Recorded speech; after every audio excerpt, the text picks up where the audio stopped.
Jacob Rees-Mogg. You're right. You don't need to visit the north of Ireland to understand the border. You need to have lived here.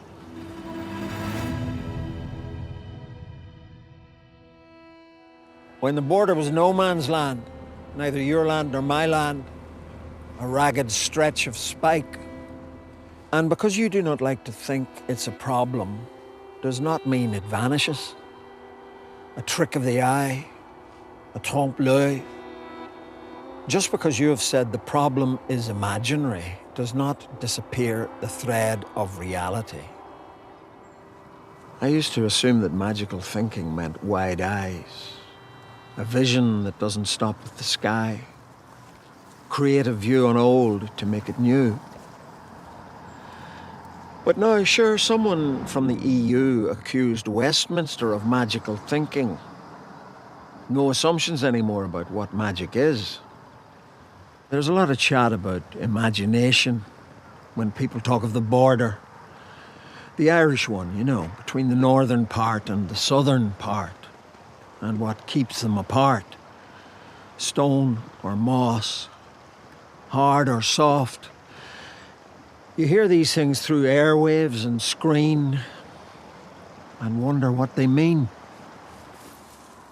Boris Johnson took a notion that our border was just like his. Donegal, Derry, Camden and Islington. What's the difference? I won't break down the distance there between reality and creative thinking.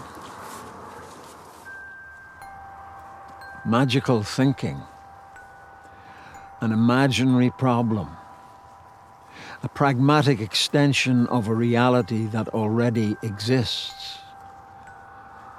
The magic formula of words has yet to materialize. Now there's a collection of words fished from a misty view of what connects me and you. They're not pagan hopes, just quotes. Politicians struggling to grasp the ungrabbable. We're knee-deep in philosophy here, trapped in other people's boundaries, yet to me it feels quite real. Roads that start here and end there, somehow allowing a wound to heal. It's counterintuitive that nothing to see now is more real than what there was then. Nothing to see means reality. Sounds magical, doesn't it? This is what magic in the day-to-day looks like. The spirit of peace in the normality. Nothing outward as such, no extra levity, just a gentleness in the mundanity. Daily travel across political lines, work, school, grocery shops. Back again. Magic is the absence, sometimes. And there was magic, too, in 1998. A very good Friday. And all the years in between to make the border disappear. There, but not there. A line of imagination that needed imagination to make it exist while unseen. And war, that vulture who makes human lives carrion, tears the beauty of identity to pieces, feasts on death, cares not about any cause. It shrieked and screamed as its roosting places were turned into wider spaces. Nobody ever thought that dismantling the barricades like a jigsaw bit by bit was a temporary measure. We thought the concrete was broken down, old wood burnt, weapons beat into ploughs. We hoped by digging out old roots, the grass would grow over lines drawn in war rooms. And even though we would all know when we drove from one political sphere to the next, we would know, but the earth would not. And so maybe the steel, tight air around the site of fear and death and human plight would burst, instead allowing a flowing, a growing with time. None of us expected this would be swift, that overnight tensions would lift. No, we're not the types to put faith in magicians, but we'll want to believe in magic. And this was a start. Beginning something. A road with no blocks, clear paths. We didn't think it was illusion. That pieces of the jigsaw falling away before our eyes didn't stop existing after all. Instead, packed away in boxes, labelled and ordered for use at a future time. Ready for reconstruction down the line. Were the decisions on that day sacred for both sides of the divide?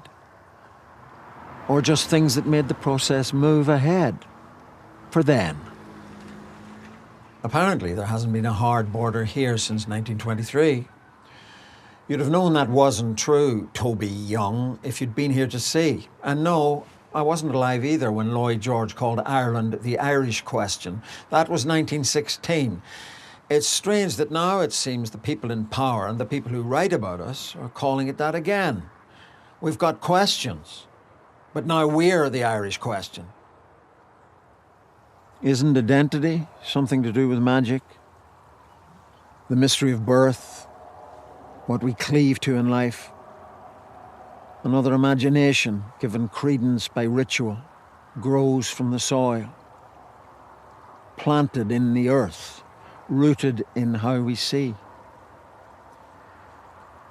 Where are the stereotypes here when some of us have Irish passports? Some British, some of both. Overreaching, Arlene Foster said about the words in documents that will determine what and when. But does anything happen then, unless you reach beyond? Two kingdoms bound by imaginations. That's why the language woven through negotiations has a mystical thread those at the head cannot help themselves but use. The power of identity infusing and confusing practicality. We live here, and we're holding our breath again, because we know that chance and hope come in forms like steam and smoke.